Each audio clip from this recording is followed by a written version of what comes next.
I'm also doing well. Thanks for asking. Even I'm looking forward to the end of this week. Hey, listen, I called you to discuss our English project on the life of William Shakespeare. Yeah, we have a lot on our plate, but we can complete our tasks if we divide our responsibilities. For example, if you work on the story, then I can work on the artwork.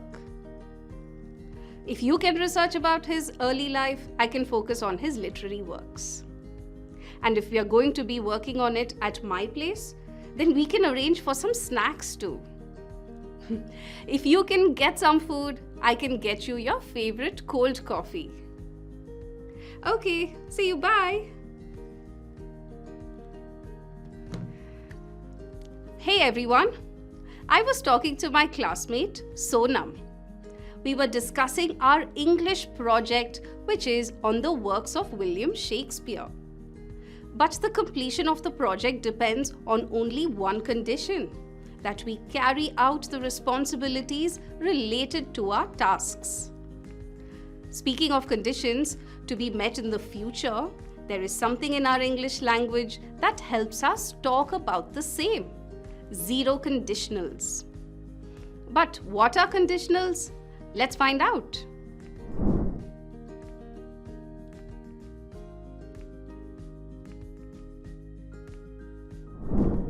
Conditional sentences describe the consequence or result of known factors or imaginary or hypothetical situations. We use conditionals to state that something happens or is true only if something else happens or something else is true. For example, if we don't hurry, we will miss the train. Here, the imaginary or possible consequence of missing the train will be true only if we don't hurry. But what do we use to form conditional sentences? We use if and when to form conditional sentences. To elaborate further, conditional sentences consist of two clauses, the main clause and the if clause. The if clause refers to a condition, something that must happen so that the result can be achieved. The main clause, however, describes the result. Let's go back to an earlier example once again. If we don't hurry, we will miss the train. Here, the clause starting with if, which is if we don't hurry, is the if clause. And the result, we will miss the train, is the main clause. There are several different forms of conditional sentences. They are the zero conditional, the first conditional, the second conditional, the third conditional, and the mixed conditional. Today, let's focus on the zero conditional.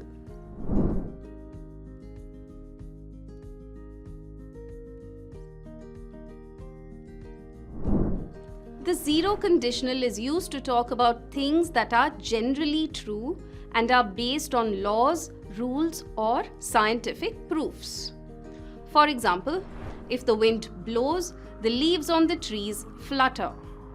Here, the movement of leaves upon the blowing of wind is a general truth, as we can see the movement of leaves as the wind blows.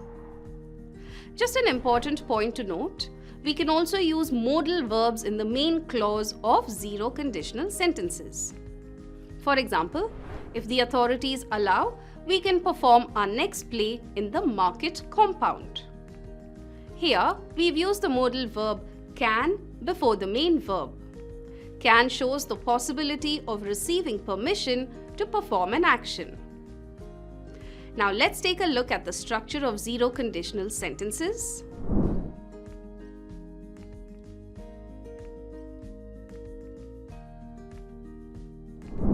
The sentence structure is fairly simple in zero conditional sentences. A zero conditional consists of two clauses, the if clause and the main clause. If you heat ice, it melts. Here, if you heat ice is the if clause and it melts is the main clause. both the if clause and the main clause use verbs in the present simple tense. How about we use another example and understand this in a better way? Here's a sentence. If you mix red and blue, you get purple. This is a general truth where the if clause gives us the condition, which is if you mix red and blue, and the main clause gives us the result, which is you get purple. As per sentence structure, the verb in present simple tense in the if clause is mix, and in the main clause we have get. Let's look at one last example, but this time why don't you identify the condition and the result? Or shall I say, why don't you try to identify the if clause and the main clause? So here goes the last example. The ground gets wet when it rains. I played a little trick here. I used the main clause before the if clause, and instead of if, I used when to indicate the if clause. Figure out now? So in this example, the ground gets wet is the main clause or the result, and when it rains is the if clause or the condition for the ground getting wet. As per the sentence structure of zero conditional, the present simple tense form of the verb in the main clause is, you guessed it right, gets. And in the if clause, it is rains. So that was all about zero conditional. Hope that clears all your confusions and doubts. Oh, that is my friend Sonam. She is here to work on the English project. I must take your leave now. See you next time.